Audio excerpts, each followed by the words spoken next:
ጤና ይስጥልን የተከበራችሁ የሬዲዮ ቤተሰቦችና አድማጮች ዕለቱን ዜናዎች እናሰማችኋለን። ዜናውን እናሰማችሁን ሀብታሙ አስፋና ታምሩ ገዳነን። ባለንበት ሰዓት አቆጣጠር የዛሬ ጥር 19 ቀን 2018 ዓ.ም ዜናዎችን ከማሰማታችን በፊት አርዕስተ ዜናውን እናስቀድማለን። ፋኖና የሌሊት ኦፕሬሽን፣ የጦር አዛዦቹና በግፍ የተገደሉት ባለሀብት፣ የአሜሪካው ዲፕሎማት ጉብኝት፣ የጋምቤላ ውጥረትና የተረሸኑት ሻምበል፣ የፖለቲካ እስረኞቹ አቡነ ዕንባቆም፣ ቲክቶክና ክሱ፣ ሚኒሶታና ኢትዮጵያ፣ ኤርትራዊ በሆላንድ የሚሉና ሌሎችም ወቅታዊ ዜናዎች አሉን። ዝርዝሩን እነሆ።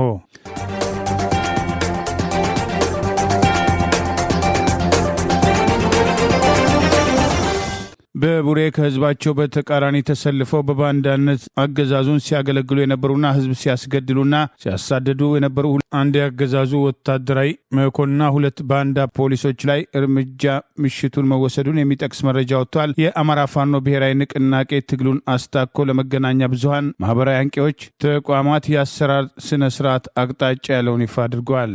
በቡሬ ማምሻውን በተወሰደ ጥቃት አንድ ያገዛዙ ወታደራዊ መኮንንና ሁለት ባንዳ ፖሊሶች መገደላቸው ታውቋል። ከሁለቱ ባንዳ ፖሊሶች በተጨማሪ ያገዛዙ ስልጣን አስጠባቂ ጦር መቶ አለቃም በምሽቱ ኦፕሬሽን እርምጃ የተወሰደበት ሲሆን ያገዛዙ ካድሬዎችና ወታደራዊ አዛዦች ከፍተኛ ድንጋጤ ላይ መውደቃቸው ታውቋል። በአብይ አህመድ አገዛዝ በአማራ ህዝብ ላይ የተከፈተውን ጦርነት በባንዳነት የሚደግፉ ወገኖች ከአገዛዙ ራሳቸውን ነጥለው በህዝባቸው ላይ ጭፍጨፋ እየፈጸመ ካለው አገዛዝ በተቃራኒ እንዲሰለፉ ተደጋጋሚ ጥሪ ሲቀርብ የነበረ ሲሆን ይህንን ጥሪ ያልተቀበሉም የተባሉና ህዝቡን በማስገደል በመግደል ወጣቶችን አፍሶ ለአገዛዙ የጥይት ማብረጃ ጭምር በማድረግ ፋኖና የፋኖ ቤተሰብ በሚል ዜጎች ላይ ማጉላላት ያደርጋሉ የተባሉ በቡሬ ከተማ የሚገኙ ሁለት ባንዳ ፖሊሶች ላይ ዛሬ ጥር 19 ቀን 2018 በተጠና ኦፕሬሽን እርምጃ መወሰዱን የሚጠቅስ መረጃ ወጥቷል።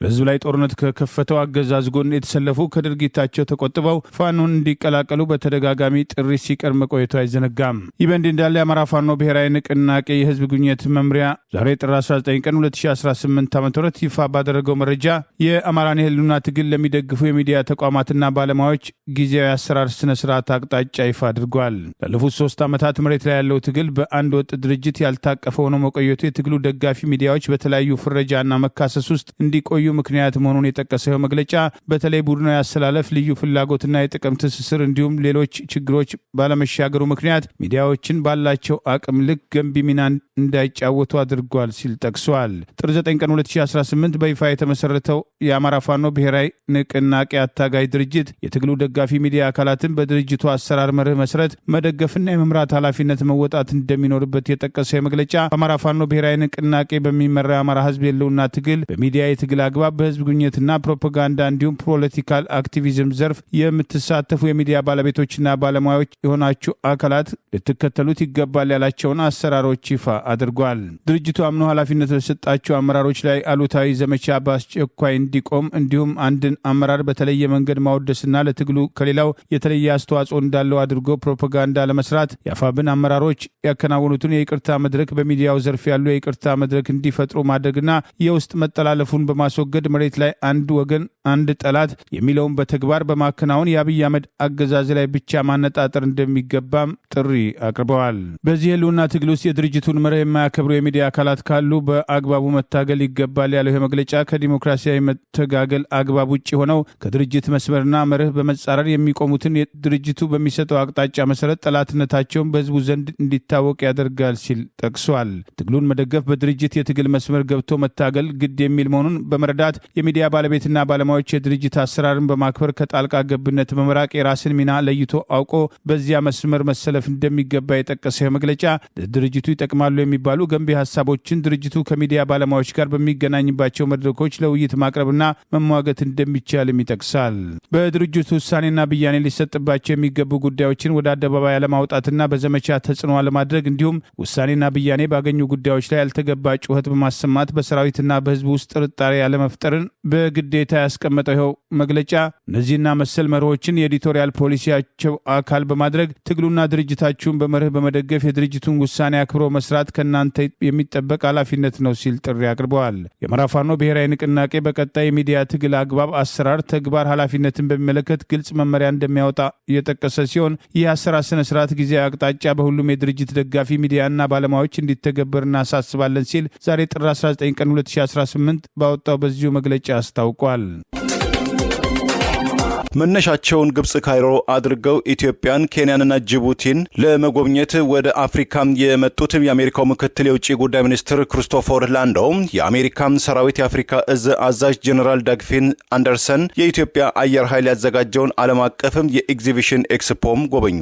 የኢትዮጵያ አየር ኃይል የተመሰረተበትን 90ኛውን ዓመት እያከበረ ያለ ሲሆን ባለፉትም ጥቂት ቀናት ጠቅላይ ሚኒስትር አብይን ጨምሮ የቀድሞቹ ኤታ ማጆር ሹም ጀነራል ጻድቃን ወልደተንሳይ፣ ጀነራል ሳሞራ ያኑስና ከፍተኛ ባለስልጣናት የተገኙባቸው ዝግጅቶችና የአየር ኃይሉ የታጠቃቸውን ራሽያና የተባበሩት አረብ ኤሚሬትም ሰራሽ ዘመናዊ አውሮፕላኖች እንደዚሁም ተቋማዊ ብቃቱን የሚያሳዩ የተባሉትም ትዕይንቶችም ቀርበዋል። የኢትዮጵያ መከላከያ ሰራዊት እንደገለጸው የአሜሪካ ውጭ ጉዳይ መስሪያ ቤት የጦር ሰራዊት ባለስልጣናት በአየር ኃይሉ ዝግጅት ላይ ተገኝተው ጉብኝትም አድርገዋል። የአሜሪካው ምክትል የውጭ ጉዳይ ሚኒስትር ክሪስቶፈር ላንዶ ወደ ኢትዮጵያ የመጡት ከአገራቱም ከፍተኛ ባለስልጣናት ጋር ለመወያየት ሲሆን በግብጽ በኬንያና በጅቡቲም ጉብኝት እንደሚያደርጉ መስሪያ ቤታቸው ባለፈው ሳምንት ያወጣውን ማስታወቂያ አጣቅሰን መዘገባችን ይታወሳል። ላንዶ በኋላ ለተደረገላቸው አቀባበል ማመስገናቸውንና በኢትዮጵያና በአሜሪካ መካከል ያለውን ግንኙነትም ተጠናክሮ እንደሚቀጥል መናገራቸውም ተዘግቧል።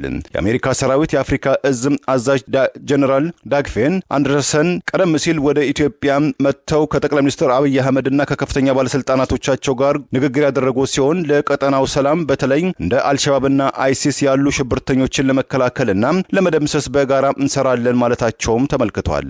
ኤክስፖ የኢትዮጵያ መከላከያ ሰራዊት አካል በሆኑትም የአየር ኃይል የመከላከያ ኢንጂነሪንግ ኢንዱስትሪንግ ግሩፕ፣ የመከላከያ ሰራዊት ፋውንዴሽን፣ የመከላከያ ዩኒቨርሲቲና በሌሎችም ዓለም አቀፍ ድርጅቶችም ተሳታፊነትም የቀረበ መሆኑም ታውቋል።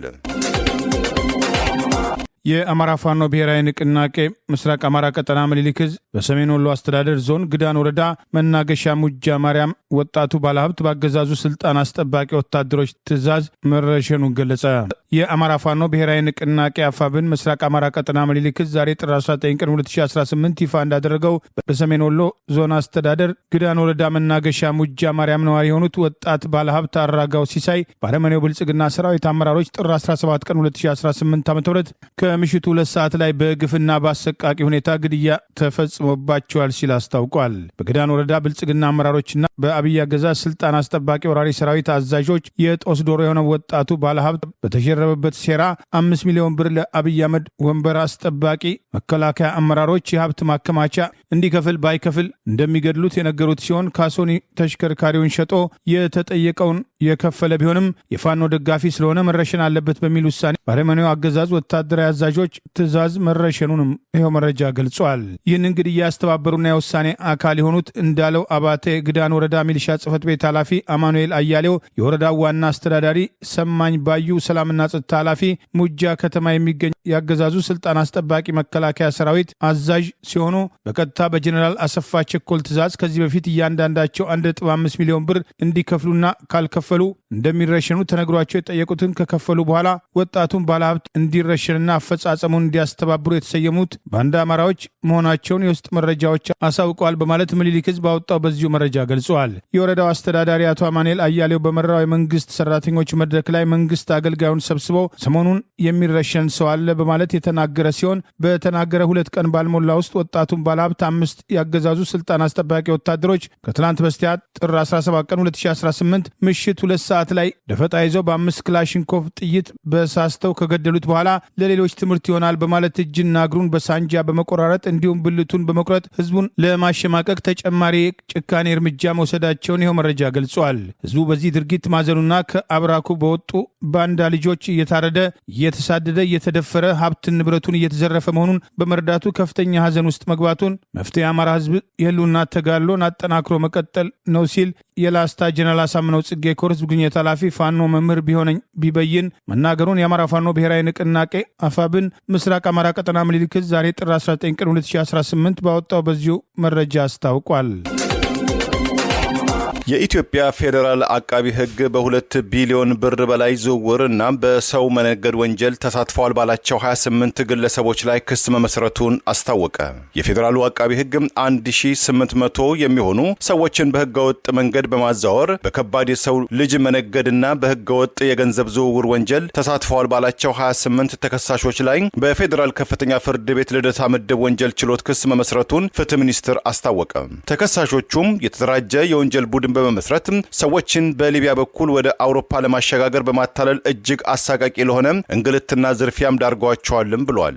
የአቃቢ ሕግ ክስ ተከሳሾቹ በስራቸው ሌሎችም ደላሎችን በመመልመል ሰዎችን የተሻለ ኑሮ እንደሚያገኙ በማሳመን ወደ ባህር ማዶ በባህር ዳርና በጎንደር በመላክም ወደ ሱዳን ድንበር በህገወጥ መንገድም ሲያስወጡ መቆየታቸውን ያመላክታልም ብለዋል። ተጎጆቹ የኢትዮጵያ ድንበር ካለፉ በኋላ በሊቢያ በሚገኙ መጋዘኖች ውስጥ እንዲታጎሩ በማድረግ በህይወት ለመቆየታቸው ብቻ የሚያበቃ ምግብ እየተሰጣቸው ለቤተሰቦቻቸው በመደወል ከፍተኛ ገንዘብ ሲጠየቅባቸው እንደነበረም የአቃቢ ሕግም ክስም ይገልጣል። ገንዘብን በፍጥነት መክፈል ያልቻሉም ተጎጆችም እጅግ አሳቃቂ በሆነ ሁኔታ እየተደበደቡና እየተሰቃዩ ምስላቸው በቪዲዮም ተቀርጾ ወደ ቤተሰቦቻቸው በመላክ ከፍተኛ ጫናም ይደረግባቸው እንደነበረም በክሱ ላይ ተመላክቷል። በዚህ የወንጀል ሰንሰለት ውስጥ በህገወጥ ቁጥጥር ስር የዋሉ 8 ተከሳሾች ብቻ በባንክ ሂሳባቸው ከ2.1 ቢሊዮን ብር በላይ መሰብሰባቸውን መረጋገጡን የአቃቢ ሕግ ክስም ጠቅሷል። ሌሎችም ተከሳሾችም ይህንን ገንዘብ በማስተዳደር ለግብረ አበሮቻቸው ክፍያ በመፈጸምና ቀሪውን ገንዘብ ወደ ውጪ አገር በማሸሽ ሀብትም ሲያፈሩበትም ተገኝተዋል ሲል የአቃቢ ሕግም ክስ ወንጅሏቸዋል። በጥቅሉ 1800 ሰዎች በህገወጥ የሰዎች ዝውውር የተሳተፉ ሲሆን ማንነታቸውም ከተለያዩ 85 ሰዎች መካከል የሁለት ሰዎች ህይወት ማለፉም ተረጋግጧል። ከዚህም በተጨማሪ 2 ሰዎች በድብደባ ምክንያትም ለበሽታም ሲዳረጉ የ15 ሰዎችም ደግሞ ያሉበትም ሳይታወቅም መቅረቱም በአቃቢ ሕግም መዝገብ ውስጥም ተጠቅሷል። ከሳሽ አቃቢ ሕግም ተከሳሾቹን በከባድ የሰው ልጅ መነገድ፣ በወንጀል የተገኘን ገንዘብ ህጋዊ አስመስሎ ማቅረብና በህገወጥም ሐዋላ ወንጀሎች የከሰሳቸው ሲሆን በተደረገው የፋይናንስ ምርመራም ተከሳሾቹም ያፈሩት ቤቶችና ተሽከርካሪዎችን በተጨማሪ ከ71 ሚሊዮን ብር በላይ በጥሬ ገንዘብ ታግዶ ይገኛልም ተብሏል። ክሱም በሊቢያ መስመር በሰው ልጅ ከሚነግዱ ዋና የሰዎችም አዘዋሪዎች ላይ ያተኮረም ሲሆን በምርመራው ሂደት የፍትህ ሚኒስቴር፣ የፌዴራል ፖሊስ፣ የብሔራዊ መረጃና ደህንነት አገልግሎት እንደዚሁም የፋይናንስ መረጃ ደህንነት የተሳተፉ ሲሆን በቀጣይም መሰል ወንጀሎችን ለህግ የማቅረብ እና ንብረትን የማስወረስ ስራም ተጠናክሮ እንደሚቀጥል በፍትህ ሚኒስቴር የወጣው መግለጫ ይገልጻል። በጋምቤላ ከተማ ውጥረት ነግሷል። አፈሳ ተጠናክሮ ቀጥሏል። የቀድሞ የጋምቤላ ነጻ አውጪ ግንባር አመራርና ከኤርትራ በሰላም ለመታገል ከ7 ዓመታት በፊት መጥተው በሰላም የሚኖሩት ከቤታቸው ተወስደው በፌዴራል ፖሊስ መረሸናቸውን ተከትሎ ውጥረቱ ተጠናክሮ መቀጠሉ ታውቋል። በከተማው በሚገኝ ሆቴል ላይ ጄኔራሎች ማረፋቸውን ተከትሎ የላውንቸር ጥቃት መፈጸሙም ታውቋል። በጋምቤላ ክልል የደቡብ ሱዳን ታጣቂዎች በተደጋጋሚ የሚያደርሱትን ጥቃት ተከትሎ እርምጃውን በአግባቡ አልተከላከለም በሚል ወቀሳ የሚቀርብበት በጠቅላይ ሚኒስትር አብይ አህመድ የሚመራው አገዛዝ ያሰማራቸው የፌዴራል ፖሊስ አባላት ጥር 17 ቀን 2018 ዓ.ም ሊነጋጋ ሲል ከሌሊቱ 11 ሰዓት በከተማው በሚገኝ ግራንድ ሆቴል ላይ የአገዛዙ ስልጣን አስጠባቂ ጦር ጄኔራሎች ማረፋቸውን ተከትሎ ድንገት ሌሊት በላውንቸር ጥቃት ማንነታቸው ባልታወቀ ወገኖች የተሰነዘረ ሲሆን ጥቃቱን ተከትሎ ሰፊ አፈሳና እመቃ እየተካሄደ ሲሆን በዚህ አፈሳ ከተወሰዱት መካከል ቀደም ሲል የጋምቤላ ነጻ አውጪ ግንባር አመራር በመሆን በኤርትራ የነበሩት ሻምበል ኦኬሎ ኦኮዲ ከቤታቸው ተወስደው በፌዴራል ፖሊሶች መረሸናቸው ተጨማሪ ቁጣ መቀስቀሱን በጋምቤላ ያለውን ሁኔታ የሚከታተሉ ወገኖች በላኩት መረጃ ገልጸዋል። ሻምበል ኦኬሎ ኦኪዲ የኦነግ ሊቀመንበር ዳውድ ኢብሳና ሌሎችም ከኤርትራ የመጡ ተቃዋሚዎች ጋር ከኤርትራ መንግስት ጋር በተደረገ ስምምነት ጠቅላይ ሚኒስትር አብይ አህመድ ወደ ስልጣን በወጡ ማግስት ወደ ጋምቤላ ከተማ መጥተው በሰላም ህይወታቸውን ይኖሩ የነበረና ስርዓተው ጭምር ይጉላሉ የነበሩ የቀድሞ የኢትዮጵያ መከላከያ አባል በ1972 ዓ.ም እስከ 1979 ዓ.ም ድረስ በኩባ ሄደው ወታደራዊ ስልጠና የወሰዱና የቀድሞ የጋምቤላ ነጻ አውጪ ግንባር አመራር በመሆን በኤርትራ ሲንቀሳቀሱ የነበረ ሲሆን በጋምቤላ ከተማ ግራንድ ሆቴል ላይ ማንነታቸው ያልታወቁ ወገኖች በላውንቸር የሰነዘሩትን ጥቃት ተከትሎ የደረሰ ህይወት ጉዳት ባይኖርም በከተማ ውስጥ አሰሳ በሚል የሚደረገውን እንቅስቃሴ ተከትሎ በቀጥታ ከቤታቸው መጥተው የፌዴራል ፖሊስ አባላት ከወሰዷቸው በኋላ በግፍ እንደረሸኗቸውና ለተጨማሪ ቁጣ መቀስቀስ ምክንያት መሆኑንም ታውቋል። የቀድሞው ጋምቤላ ነጻ አውጪ ግንባር አመራር የነበሩት ሻምበር ኦኬሎ ኦኪዲ የከባድ መሳሪያ ጥገና ስልጠና በኩባ መውሰዳቸውን ተከትሎ ቀደም ሲል በኮሎኔል መንግስቱ ኃይለማርያም አስተዳደር ዘመን በመከላከያ ውስጥ በሙያቸው ኤርትራ ውስጥ በተለያዩ ቦታዎች ተዘዋውሮ ሀገራቸውን ሲያገለግሉ የነበረ ሲሆን በኋላም አገዛዙ ሲወድቅ ወደ ሱዳን ተሰደው እንደነበርና የጋምቤላ ነጻ አውጪ ግንባር ከተመሰረተም በኋላ ወደ ኤርትራ መመለሳቸውን ጠቅላይ ሚኒስትር አብይ አህመድ ወደ ስልጣን መውጣታቸውን ተከትሎ የሰላም ስምምነት ተደረገ ከተበኋላ ወደ ሀገራቸው መጥተው በሰላም ይኖሩ የነበረ ከጥቃቱ ጋር ምንም የሚያያይዛቸው ጉዳይ አለመኖሩ ጥቃቱን ሽፋን በማድረግ የደቡብ ሱዳን ታጣቂዎች ጭምር የጥቃት ኢላማ ያደረጓቸውን የጋምቤላ ያኛዋ ብሔር ተወላጆች ላይ ያነጣጠረ አፈሳ እየተካሄደ ሲሆን አፈሳውና የሻምበሉ ግድያ ከፍተኛ ውጥረት ማስከተሉን እነዚህ ወገኖች በላኩት መረጃ ገልጸዋል። በቅርቡ የደቡብ ሱዳን ታጣቂዎች ወደ ጋምቤላ ዘልቀው በመግባት የነዋሪዎችን ቤት ማቃጠላቸውን፣ ሰላማዊ ሰዎች መግደላቸውን ተከትሎ ሁኔታውን መከላከል ባልቻለው ድንበር መጠበቅ ባለበት በአብይ አህመድ የሚመራው አገዛዝ ስልጣን አስጠባቂ ጦርና የፌዴራል ፖሊስ አባላት ላይ ከፍተኛ ቅሬታ ሲነሳ እንደነበር ጠቅሰን መዘገባችን አይዘነጋም። በጋምቤላ ያለውን ውጥረት ተከትሎ እየተወሰዱ ያሉ የሰብአዊ መብት ጥሰቶችን ተከታትለን ተጨማሪ ዘገባ ይዘን እንቀርባለን። በአዲስ አበባ በንግድ ስራ ላይ የምትተዳደረው ወጣት ለእስር ያበቃት የአማራ ማንነቷ መሆኑን ለፍርድ ቤት ተናገረች። በግፍ እስር ላይ ከሚገኙት የህሊናና የፖለቲካ እስረኞች መካከል አቶ ዮሐንስ ቧያለው ዛሬ ፍርድ ቤት ቀርበው ተለዋጭ ቀጠሮ ተሰጠባቸው። በአዲስ አበባ ቲና ሸማ በሚል የተሳካ የንግድ እንቅስቃሴ ያደረገች ያለችው ወጣት ቲና በላይ በዛሬው ዕለት ከ20 ቀናት እስር በኋላ ፍርድ ቤት የቀረበች ሲሆን ለጊዜ ቀጠሮ መጠየቂያ በፖሊስ በኩል የቀረበባትን ውንጀላ ውድቅ በማድረግ የታሰርኩት የሸማ ቀሚስ ቀብድ ተቀብዬ ስለወሰድኩ ሳይሆን በአማራነቴ በቆራጥነቴ የሴቶች ተምሳሌት አርአያ ወደፊት ትውልድ ምልክት እውነትን ስለምከተል ታማኝ ስለሆንኩ ውሸትና ሌብነት ስለማልወድ ሕይወቴን አሳክቼ ስለምኖር በአጭር ጊዜ ውስጥ ስለተቀየርኩኝ የሸማ ስራዬ በዓለም ገበያ ላይ ተወዳጅነት ስላተረፈ ትርፋና ለብዙዎች የስራ ዕድል ስለፈጠርኩ ነው ስትል የፖሊስን ውንጀላ ውድቅ አድርጋለች። ወጣት ቲና በላይ ለጊዜው አስራችሁኝ የሸማ ስራውን ታቆሙት ይሆናል፣ በልቤ የታተመውን የአማራነት ፍቅሬን ግን መቼም አታቆሙትም። አማራ አዲስ አበባ ላይ መኖር እስኪችል እስኪከበር ድረስ ትግሌ ይቀጥላል፣ የማትሰበረዋ ቲና ነኝ በማለት ዛሬ በፌዴራል መጀመሪያ ደረጃ ጊዜ ቀጠሮ ችሎት በቀረበችበት ወቅት የ20 ቀን እስሯን አስታኮ በማንነቷ ሳቢያ ተሳዳ መታሰሯን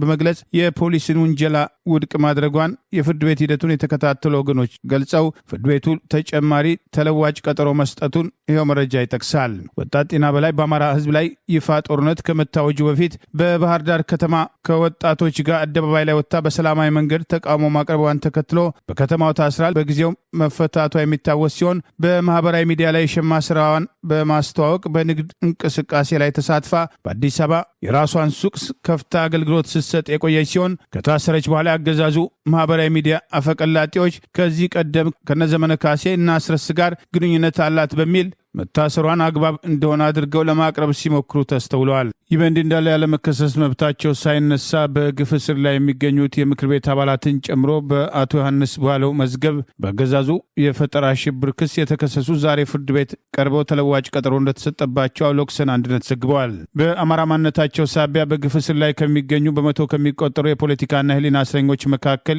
የሚገኙት የምክር ቤት አባላት እና አቶ ዮሐንስ ቧያለው የተካተቱበት መዝገብ በዛሬው ዕለት መታየቱና ሂደቱን ሲከታተሉ የነበሩ ዳኞችም መቀየራቸውን አውሎክሰን አንድነት ከላከው ዘገባ መርዳት ችሏል። በአቶ ዮሐንስ ቧያለው መዝገብ ከአማረ መለስና ደሳለኝ እጅጉ በስተቀር 14 የህሊናና የፖለቲካ እስረኞች በፌዴራል ከፍተኛ ፍርድ ቤት ልደታ ምድብ ዛሬ ጥር 19 ቀን 2018 በነበረው ችሎት መገኘታቸው ተገልጿል።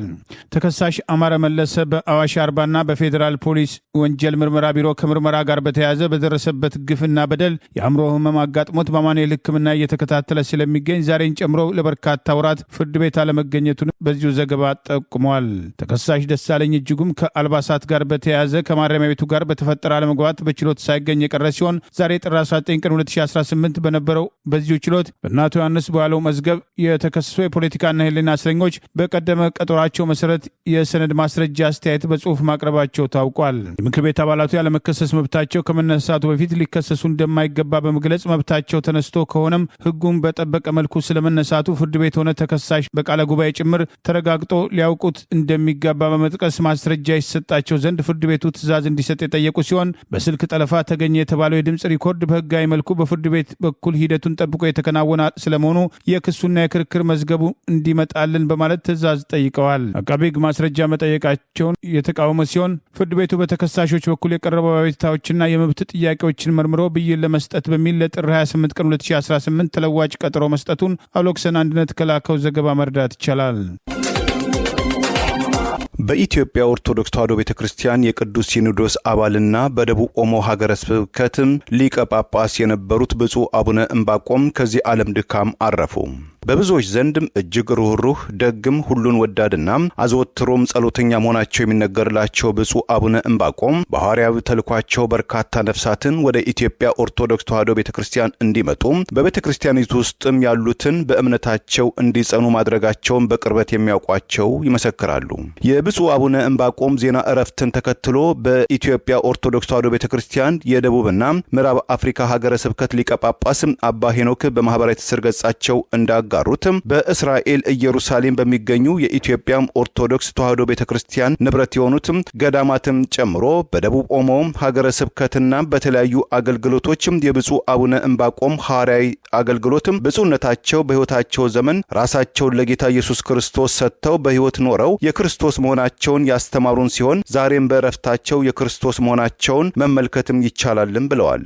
አቡነ ዕንባቆም በመጨረሻዎቹ የአገልግሎት ዘመናቸው በሕመም በተለያዩ ጉዳዮችም ታጥረው እንደነበሩ የገለጹት ብፁዕ አቡነ ሄኖክም ልባችንን የሚያቆስል ክስተት ቢሆንም በብዙ ድካም ያልተቋረጠ አገልግሎት በኋላም በክርስቶስ የሞቱትም አስቀድመው ይነሳሉ በማለትም በቅዱስ መጽሐፍ በአንደኛ ተሰሎንቄ ምዕራፍ 4 ቁጥር 6 እንደተጻፈው የተስፋ ቃል ትንሣኤ ሙታንን ተስፋ በማድረግ በክርስቶስ ኢየሱስ ክርስቶስ እቅፍ ከዚህ ዓለም ድካም አርፈዋል።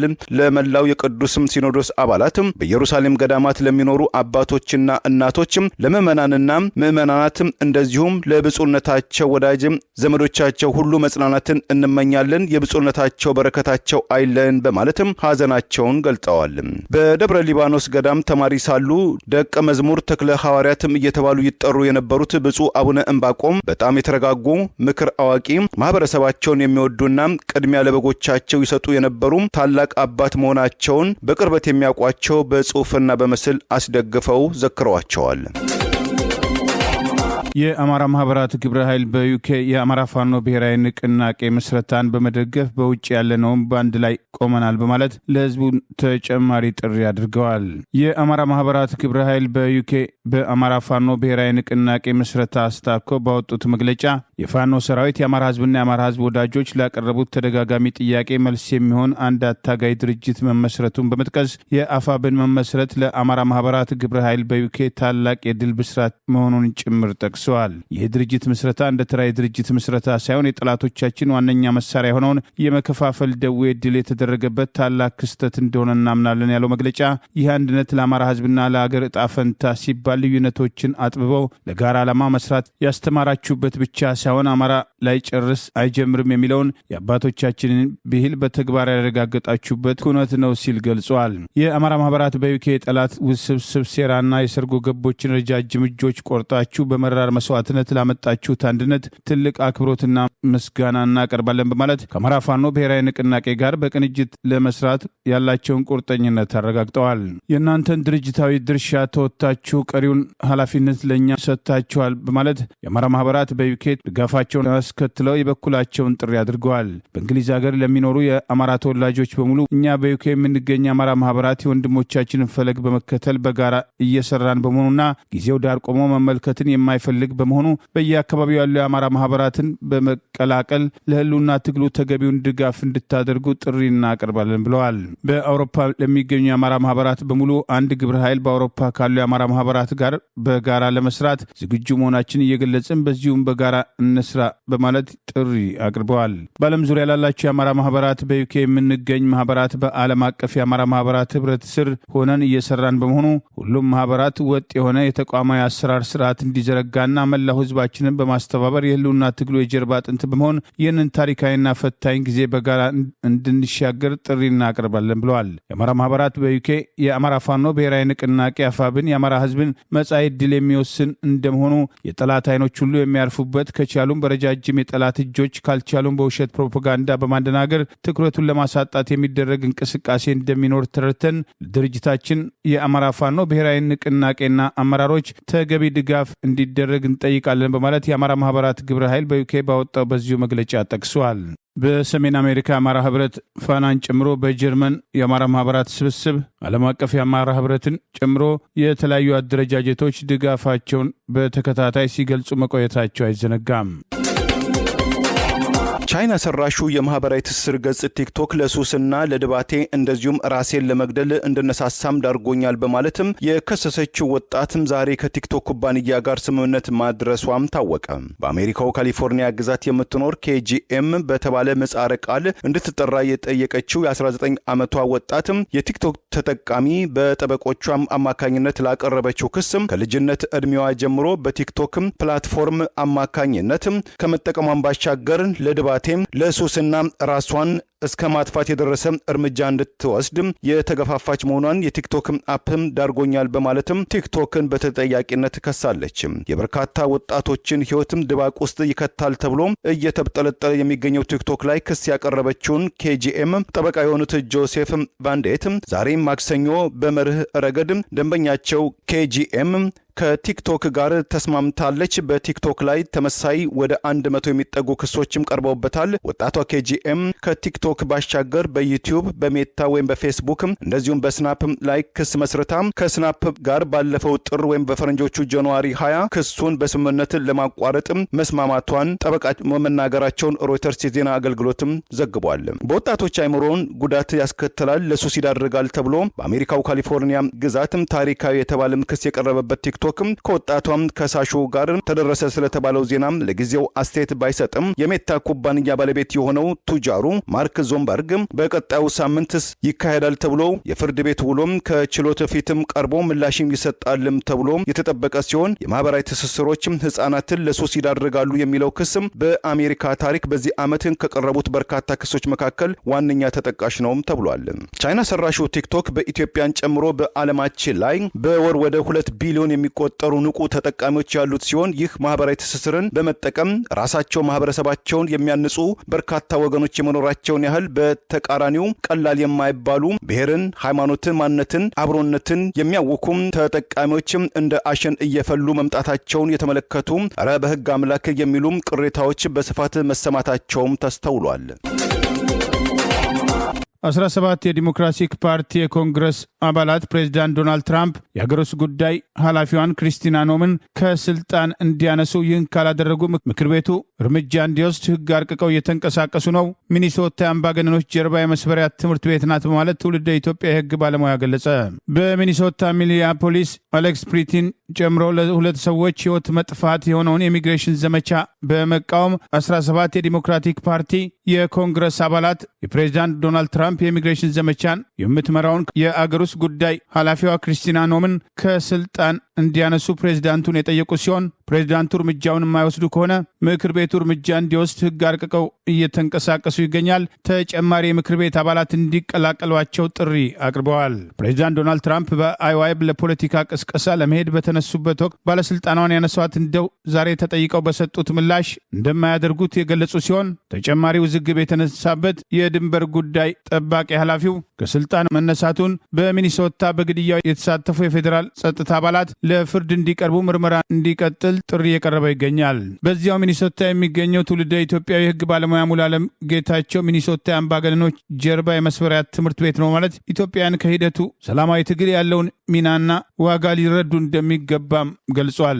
የሚኒሶታ ህዝብ ከአጠቃላይ አሜሪካ ስቴቶች ሲነጻጸር የተማረ ህዝብ ያለበት መሆኑን፣ በተመሳሳይ የሚኒሶታ ህዝብ አብዛኛው ከአውሮፓ የተሰደደና ስደቱም የሃይማኖትና የመንግስት በደል መሆኑን፣ ከዚህ የተነሳ ብዙዎች ለስደተኞች ስሱ ልብ ያላቸው በማህበራዊ ግንኙነታቸው ደግ ቶሎ ወደ አመጽ እንደማይሄዱ እጅግ የታጠቀ ማህበረሰብ ቢሆንም መሳሪያውን ለመጠቀም እንደማይቸኩል ቅዳሜ ጃንዋሪ 24 2026 በቦርደር ፓትሮል ኤጀንቶች የተገደለው አሌክስ ፕሪቲን በዋቢነት ጠቅሶ ታጥቆ ነበር። ያ ሁሉ ድብደባ ሲደርስበት አንድም ጊዜ እጁን ወደ ታጠቀው ሽጉጥ አልመራም። ይልቁንስ እጆቹን ፊቱን እንዲሸፍኑ ነበር ያደረገው። የኒውዮርክ ታይምስ ግድያውን አስታኮ የወጡ ቪዲዮዎችና ፎቶግራፎችን በመመርመር ያወጣውን ሪፖርት ጭምር ዋቢ አድርጎ ትውልደ ኢትዮጵያዊ ሂደቱን ገልጿል። ኢትዮጵያ ውስጥ ዲሞክራሲ ለማምጣት የሚታገሉ ኃይሎች ከሚኒሶታ ብዙ መማር እንደሚችሉ የጠቀሰው ትውልደ ኢትዮጵያ የህግ ባለሙያ የመጀመሪያው ሰላማዊ ትግሎች በህቡና በግልጽ የተደራጁ የሲቪክ ማህበረሰባት ያስፈልጋሉ።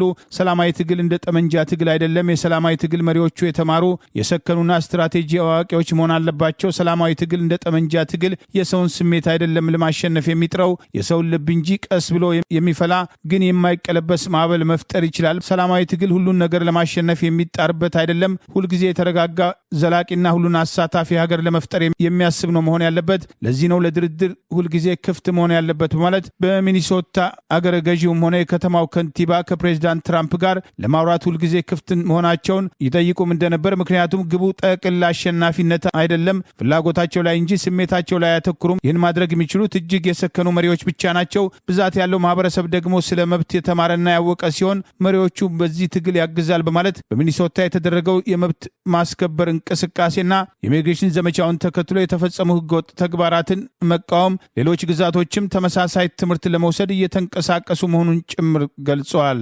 የሀገራችን ችግር የመሪዎቹ አለመማር ብቻ ሳይሆን ማህበረሰቡ ጣፈንታው ለአምባገነኖች መገዛት አድርጎታል። ለምሳሌ ስለ አብይ አህመድ ትንሽ መጥፎ ነገር ስትጽፉ የሚደርስባችሁ ህዝባዊ ዘመቻ ቀላል አይደለም። ይሄን ከሀገር ውስጥ ለማድረግ ደግሞ መንግስት ብቻ አይደለም የሚያስፈራችሁ ማህበረሰቡም ጭምር እንጂ የተለየ ሀሳብ ማራመድ፣ አብይን መቃወም አብይን አህመድን ሳይቀር በመጨረሻ እንደሚጠቅም ብዙ ሰውም ሆነ ጥቂት ሰው አያስተውልም። የሚቃወም ሁሉ ጠላት ነው። የትራምፕ አስተዳደር ብዙ ጥፋቶች ይሄ ነው። ፕሬዚዳንቱን እውነት ሊነግረው የሚችል ሰው በዙሪያው አንድም የለም። ሁሉም ልክ እንደ ንጉስ ነው የሚያሞግሰው። ትራምፕ ድጋሚ ወደ ስልጣን ሲመጣ የጀርባ አጥንት የሌላቸው ሰዎችን ነው የሰበሰበው። ስለዚህ ርቆ ሲሄድ እናቀዝቅዝ፣ ቀስ እንበል፣ ድምፃችን እንቀንስ የሚል ሰው የለም። በመጀመሪያው የትራምፕ አስተዳደር የዲፓርትመንት ኦፍ ጀስቲስ ዋና ሴክሬታሪ ዊሊያም ባር ትራምፕ ብዙ ጥፋት እንዳያጠፋ ጠብቆት ነበር። ብዙ ነገር እምቢ ብሎታል። ዛሬ ግን ያን የሚያደርግ ሰው የለም በማለት የሚኒሶታ አይነት ህዝብ ትግሉን ወደ ታች አወረደው። የህግ ባለሙያዎች፣ የቢዝነስ መሪዎች፣ የስቴቱ የተለያዩ ዘርፍ መሪዎች በእውቀት በማስረጃ ይህን ትግል መምራታቸው ለመብት ማስከበር እንቅስቃሴው ትልቅ ሚና እንዳለው ጭምር ትውልደ ኢትዮጵያዊ ህግ ባለሙያ ገልጿል። በአሜሪካ ሚኒሶታ ግዛት የሪፐብሊካን ፓርቲ እጩ ሀገረ ገዢ በዜጎች ላይ በሚደረግ ማንኛውም የብቀላ እርምጃም አልተባበርም በማለትም ራሳቸውን ከውድድር አገለሉ። በዲሞክራቶች በምትተዳደረው ሚኒሶታ ግዛት ውስጥ የሪፐብሊካን ፓርቲ እጩ ሀገረ ገዢ ተወዳዳሪ የሆኑትም ክሪስ ማዴል በአሜሪካ ውስጥ በህገ ወጥ መንገድ ይኖራሉ የተባሉ እጅግም አደገኛ ወንጀለኞችን ወረስት ኦፍ ዘ ወረስትም የተባሉ ግለሰቦችን ለማሰር በታለመው ኦፕሬሽን ሜትሮም ሰርጅ ላይ ድጋፋቸውን ቀደም ሲል መስጠታቸውን አውስተው፣ ይሁን እንጂ አሁን ላይ የሚታየው ዘመቻ የአሜሪካን ህዝብ ደህንነትን መታደግም ሳይሆን እውነተኛም ስጋት እየፈጠረ ይገኛል በማለትም ከእጩ ውድድር ራሳቸውን ለመልቀቅም ምክንያት ያሉትን ገልጠዋል። ክሪስት ከውድድሩ ራሳቸውን ለማግለል የወሰኑትም በዚያው በሚኒሶታ ግዛት ውስጥ የ37 ዓመቱ አሜሪካዊው የአይሲዩ ነርስም አሌክስም ፕሬቴም በአሜሪካ የድንበር ጠባቂዎች በአደባባይ በጥይት ተደብድቦም ከተገደለም ከሁለት ቀናት በኋላ ሌላይቷም እንስተ አሜሪካዊት ዜጋም ሬኒ ጎድስም ከምታሽከረከረው መኪና ውስጥም ሳለች በአሜሪካ የኢሚግሬሽን ባልደረባ አይሲኢ በጥይት ተመታ መገደሏን ተከትሎም ከፍተኛ አገር አቀፍ ቁጣም ከቀሰቀሰም ከ3 ሳምንት በኋላ መሆኑም ታውቋል። እጩ ሀገረ ገዢው ክሪስ በማህበራዊ ትስስር ኤክስ ገጻቸው እንዳጋሩትም በአሜሪካ ውስጥም ቀለማቸው ለወጥ ያለም ጥቁሮችም፣ ስፓኒሾችና ኤዥያዎች በቀለማቸው ምክንያትም ስጋት ውስጥም እንዲወድቁ በማሸማቀቅም እንደዚሁም ማንነታቸውን እንዲገልጡ ፓስፖርታቸውን ተሸክመው እንዲዘዋወሩ ማድረግ በአሜሪካ ምድር ስህተት ነው። የአሜሪካ የፌዴራል የጸጥታ ኃይሎች በቅርቡ ለሁለት ጊዜያትም ያለ ፍርድ ቤትም ትዕዛዝ ወይም ዋራንትም የግለሰቦች ቤትም ዘው ብለው መግባታቸው ተገቢ አይደለም። በቅርቡ በሚኒሶታ ግዛት ውስጥም ለተፈጸመው ግድያ የሚኒሶታ ግዛት የራሱን ምርመራ እንዳያደርግ መታገዱ የህገ መንግስታዊ እርምጃ ነው በማለትም ተቃውሟቸውን አሰምተዋል። በስተመጨረሻም የሪፐብሊካን ፓርቲ በዜጎቻችን ላይ ታይዞታል ያሉትን ብቀላም አልደግፍም ወይም በዚህ ተግባር ውስጥም ከተጠመደ ፓርቲ ጋር በፓርቲ አባልነት አልጓዝም በማለትም ክሪስ ከፓርቲያቸው አባልነትና ከሀገረ ገዢ ውድድር ራሳቸውን ማራቃቸውን በዚህ አካሄድ ሪፐብሊካን ፓርቲ በሚኒሶታ ግዛት ውስጥ የማሸነፍ እድል እንደሌለው በመግለጽ አቋማቸውን አስታውቀዋል። ከዚህም በተጨማሪም የሪፐብሊካን ፓርቲ አባላትም ከፕሬዚዳንት ትራምፕ ጋር አብረው ይጓዛሉ ወይስ የፖለቲካ ፍላጎታቸውን ቅድሚያ በማድረግ ጎረቤቶቻቸው እንዲሰቃዩ ይፈቅዳሉም ሲሉም ጠይቀዋል። ክሪስ የፓርቲ አባልነታቸውና የሀገረ ገዢው ምረጡኝ ዘመቻቸውን ቢያቋርጡም ወደ 11 የሚጠጉ የሪፐብሊካን ፓርቲ እጩ ሀገረ ገዢዎች ለመጪው ህዳር ወይም ኖቬምበር 2026 እየተሟሟቁ መሆኑም ታውቋል። ከሰማይ መብት አያያዝ ጋር ብርቱ ትችት እየገጠማቸው የሚገኘው የአሜሪካው ፕሬዚዳንት ዶናልድ ትራምፕ ላለፉት 7 ወራት ከፍተኛ ህዝብ እይታ ውስጥ የነበሩት የድንበር ቁጥጥር ኃላፊው ግሪግ ቦቬኖ ከኃላፊነት መነሳታቸውን ዘ አትላንቲክ ጋዜጣም ዘግቧል። በሀገር ውስጥ ደህንነት ሹማም ክሪስቲ ኖሚ እና ቅርብ አማካሪያቸው ኮሪ ሎንድሬስኪ የከፍተኛ ድጋፍ የነበራቸው ቦቬኔ ከካሊፎርኒያ እስከ ቺካጎ ከኒው ኦርሊንስ እስከ ሚኒሶታ ጭምብል ያጠለቁ ከበርበሬም ጭማቂ እስከ ገዳይ ጠመንጃ የታጠቁ የአሜሪካ ኢሚግሬሽን አባላትም በስፋት በጎዳናዎች ላይ እንዲፈሱ በማድረጋቸው ብርቱ ትችትም ሲሰነዘርባቸው ቆይተዋል። በቅርቡ ወደ ዋና ቤዛቸው ካሊፎርኒያ ኤል ሴንትሮ የሚጓዙት የ56 ዓመቱ ግሪጎሪ ጡረታም ይወጣሉም ተብሎ ይጠበቃል። ከኢትዮጵያ ጨምሮ በርካታ የምስራቅ አፍሪካ ስደተኞችን በህገወጥ መንገድ ወደ አውሮፓ አሸጋግራለሁ በማለትም ደጎስ ያለ ገንዘብ አግኝቷል፣ ሰዎችን አሰቃይቷል፣ ለበርካታ የሰብአዊ መብትም ጥሰትም ዳርጓቸዋል ተብሎ ከኢትዮጵያ ለሆላንድ ተላልፎ የተሰጠው ኤርትራዊ ህገወጥ ሰዎች አሸጋጋሪ በሆላንድ ውስጥ ከፍተኛ የተባለም ቅጣትም ተበየነበት። የ42 ዓመቱ ኤርትራዊ አማኑኤል ዋሊድ ወይም ተወልደ ጎይቶም ካለፈው የፈረንጆቹ 2014 እስካለፈው 2018 የአውሮፓ ቁጥጥር ባሉት 4 ዓመታት ውስጥ ከኢትዮጵያም ከኤርትራም ከሱዳን ከሶማሊያ ከመሳሰሉ አገራት በሊቢያ በኩል ወደ አውሮፓ ለማሸጋገር የሰነቁ ሰዎችን በማማለል በቁጥጥር ስር በማድረግ ለጾታዊ ትንኮሳ እንዲወድቁ በሊቢያው ቤን ዋሊድ ካምፕ ውስጥ በማከማቸት ከፍተኛ ዘግናኝ የሰብአዊ መብት ጥሰት ፈጽሟል የሚል ክስም ቀርቦበት በኢትዮጵያ ውስጥ ባለፈው የፈረንጆቹ 2020 በቁጥጥር ስር ውሎ የ18 ዓመት ቅጣት ቢበየንበትም የጉዳዩ ጥልቀትና ትስስርን የተመለከተው የሆላንድ መንግስት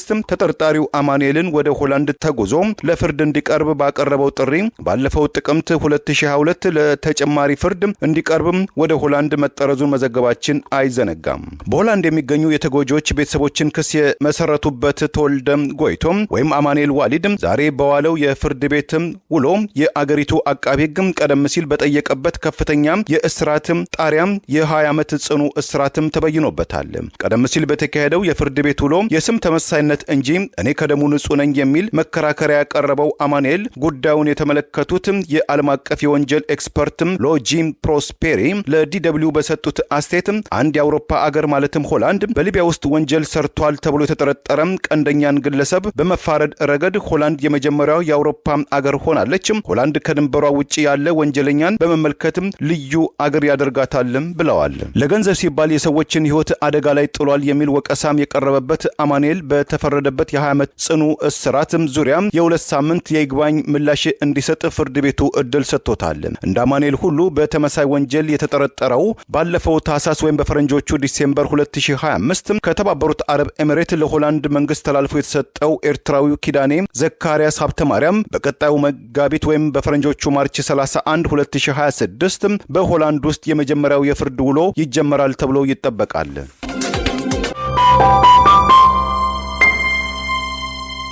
ሚዲያዎች የህዝብን ፍላጎት የማንጸባረቅና ለህዝቡ አዲስ እይታን በማቅረብ የህዝብን ሐሳብ የማበልጸግ ትልቅ ድርሻ አላቸው። ኢትዮ ዲስኮርስ ሚዲያም አልሞ የተነሳው ዓላማም ከነዚህ የሚዲያ ሚናዎች አንጻር የራሱን ድርሻ መወጣትን ነው። ኢትዮ ዲስኮርስ ሚዲያ ከዜናዎች፣ ከሰበር ዜናዎች፣ ከፓርላማ ውሎች፣ ከዓለም አቀፍ ትልልቅ ክስተቶች ጀርባ ያሉ ሀቆችን በመተንተን የህዝብን የአስተሳሰብ አድማስ በማስፋት የማመዛዘን አቅሙን ለማዳበር ይሰራል።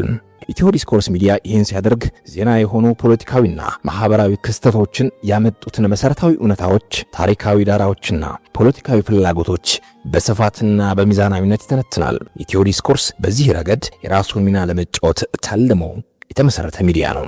በመሆኑ ሚዲያውን በመከታተል ዕውቀትን መሰነቅ እንዲችሉና የዓላማችን ተባባሪ እንዲሆኑ እንጋብዛለን። ኢትዮ ዲስኮርስ